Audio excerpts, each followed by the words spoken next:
Nah, kalau kamu udah bisa mainin kayak gitu, itu udah satu step yang keren banget karena sebenarnya itu menunjukkan bahwa skill tangan kanan kamu itu lebih develop.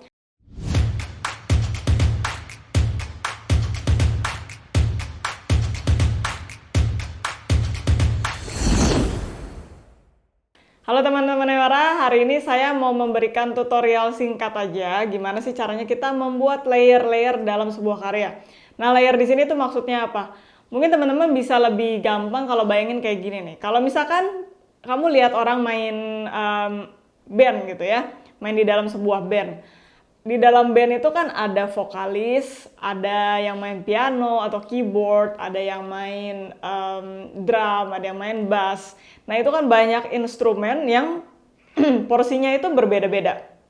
Ya, jadi nggak bisa kita bilang bahwa semuanya itu harus bermain di dalam satu level yang sama. Nanti jadi nggak harmonis gitu, terlalu kencang semuanya di level volume yang sama.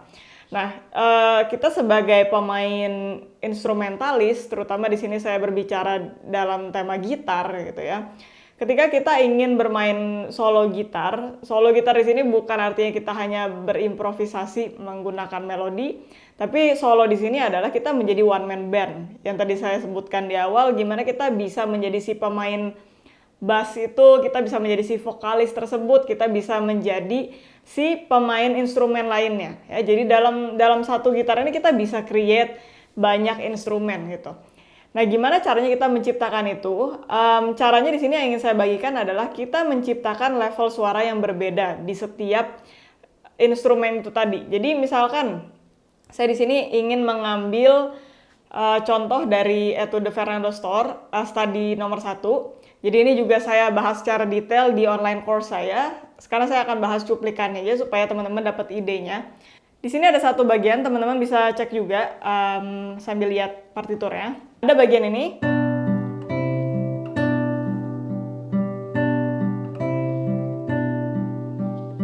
Nah, ini gimana caranya kita bisa create layer tersebut ya, bisa menciptakan level suara yang berbeda. Tentunya di sini kalau teman-teman lihat secara visual aja, itu kan ada bagian chord, ada bagian yang statis ya. Di statis di sini tidak bergerak kemanapun.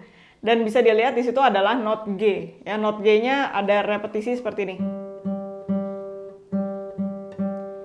Nah, ini teman-teman bisa bayangin kayak vokalis dan backing vokalnya ya. Jadi ada melodi ini.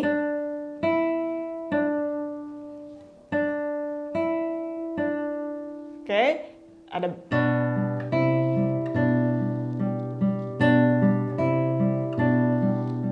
Jadi kita nggak pengen si G-nya ini sama kencangnya gitu. Jadi nggak ada differentiate antara melodi dan iringannya.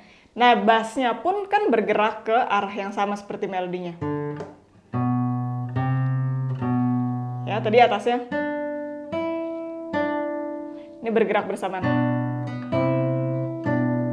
Nah, in this case, kita mau benar-benar clear juga bassnya. Kadang bassnya itu punya proporsi yang sedikit lebih rendah daripada melodi. Tapi in this case, menurut saya kita harus sama-sama clear antara melodi dan bassnya. Karena dia bergerak bersamaan. Ya, karena kalau bassnya nggak clear, kita juga hilang harmoni dari si chordnya itu sendiri. Nah, kalau teman-teman lihat lagi berikutnya, ada bagian yang sedikit lebih panjang di sini.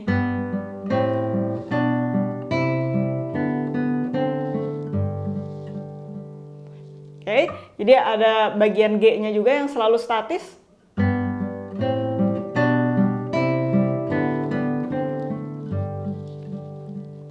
Ya, di situ tadi saya create sedikit crescendo karena di crescendo lagi. Ya, jadi itu nanti bagian pembahasan gimana kita menciptakan dinamika yang berbeda. Jadi itu dia caranya gimana kita bisa create layer yang berbeda. Kalau misalkan teman-teman main solo instrumen ya, either itu main genre fingerstyle atau klasik, itu sama aja. Kita harus menciptakan layer yang berbeda itu. Kalau enggak nanti yang dengar juga jadi bingung gitu, confused. Ini mana sih yang mau ditonjolin gitu. Dan ketika kita sudah bisa create banyak layer itu yang akan bikin lebih harmonis dan lebih kaya secara interpretasi.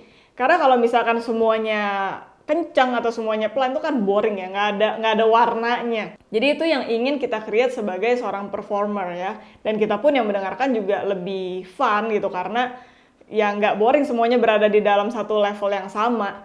Jadi semoga teman-teman bisa coba praktekin kalau misalkan lagi memainkan suatu karya saat ini, coba deh diulik lagi, mana sih yang semestinya punya porsi lebih banyak, mana yang punya porsi lebih sedikit. Nah kalau kamu udah bisa mainin kayak gitu, itu udah satu step yang keren banget, karena sebenarnya itu menunjukkan bahwa skill tangan kanan kamu itu lebih develop. Kenapa? Karena untuk mengatur volume di sini itu perlu detail ya. Jadi kalau kita mainkan tadi melodi dan iringannya, ini kan memakai dua jari yang berbeda. Nah di tiap jari ini kamu kasih pressure yang berbeda. Itu benar-benar detail banget dan sulit awalnya. Nah ketika kamu sudah bisa develop itu, kamu juga berarti udah punya skill yang lebih lagi daripada seorang pemula.